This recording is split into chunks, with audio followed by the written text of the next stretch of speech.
Bismillahirrahmanirrahim. Assalamualaikum warahmatullahi wabarakatuh. Alhamdulillahi rabbil alamin. Wabihi nasta'inu ala umurid dunya waddin. Wassalatu wassalamu ala ashrafil anbiya wal mursalin Sayyidina wa maulana Muhammad wa ala alihi wa sahbihi ajmain. Amma ba'd. Rabbi shrah li sadri wa yassir li amri wa hlul 'uqdatam min lisani yafqahu qawli. Baik, insyaallah pada kesempatan kali ini kita akan membahas macam-macam najis. Sebagaimana yang kita ketahui, najis adalah sesuatu yang dianggap kotor ataupun tidak suci dalam agama kita, yaitu agama Islam. Memahami jenis-jenis najis adalah hal yang urgent, adalah hal yang pasti harus dipelajari. Karena sebagaimana yang kita ketahui, najis itu ada di sekeliling kita.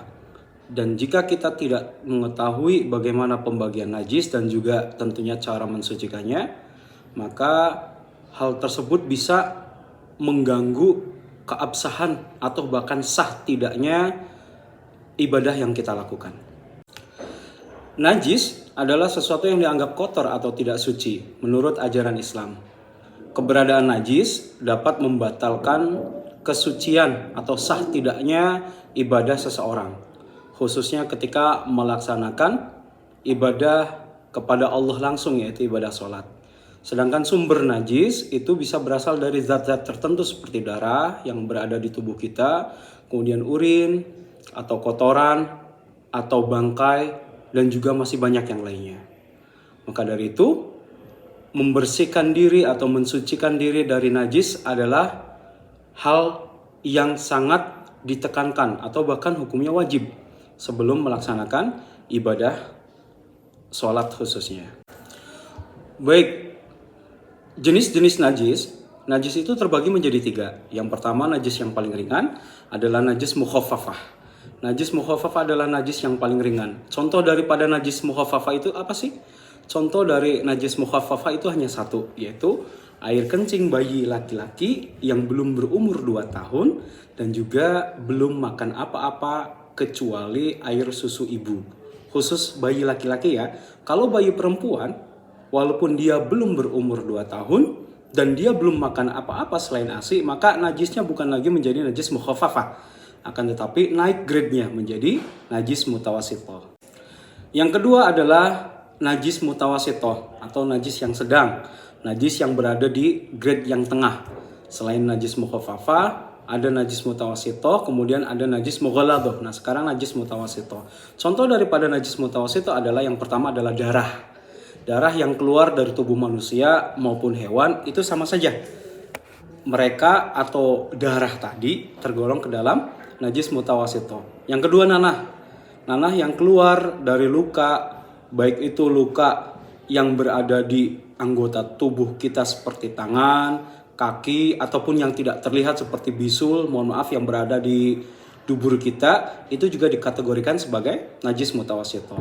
Dan yang ketiga adalah contohnya muntah. Muntahannya, bukan kita keadaan muntahnya, tapi muntahannya yang keluar dari mulut. Maka itu tergolong ke dalam najis mutawasithah. Cukup 3 kah? Banyak najis mutawasithah itu. Nah, nanti di pertemuan selanjutnya kita akan bahas macam-macam daripada najis mutawasithah itu sendiri. Ada yang ainiyah, ada yang hukmiyah. Ada yang terlihat dan hanya ada yang dihukumi saja tanpa terlihat. Dan selain daripada itu, selain daripada darah, nanah, muntahan, masih banyak yang lainnya. Seperti halnya misalkan anggota tubuh yang terlepas dari hewan atau bisa disebut dengan bangkai, kakinya, bulunya, bahkan itu termasuk ke dalam najis mutawasithah. Dan yang ketiga yaitu najis mughalladhah.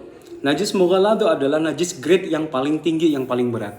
Najis mughalladhah itu berasal dari 2 hewan. Yang pertama ada anjing, yang kedua ada babi. Segala sesuatu yang berasal dari anjing dan babi itu tergolong ke dalam najis mughalladhah. Dan yang penting satu lagi adalah najis yang berasal dari keturunan, baik keturunan anjing maupun babi. Misalkan satu contoh, ada babi atau anjing kawin dengan domba. atau kambing. Lalu walaupun anaknya berbentuk kambing atau domba, maka hewan tersebut termasuk ke dalam kategori najis mughalladhah.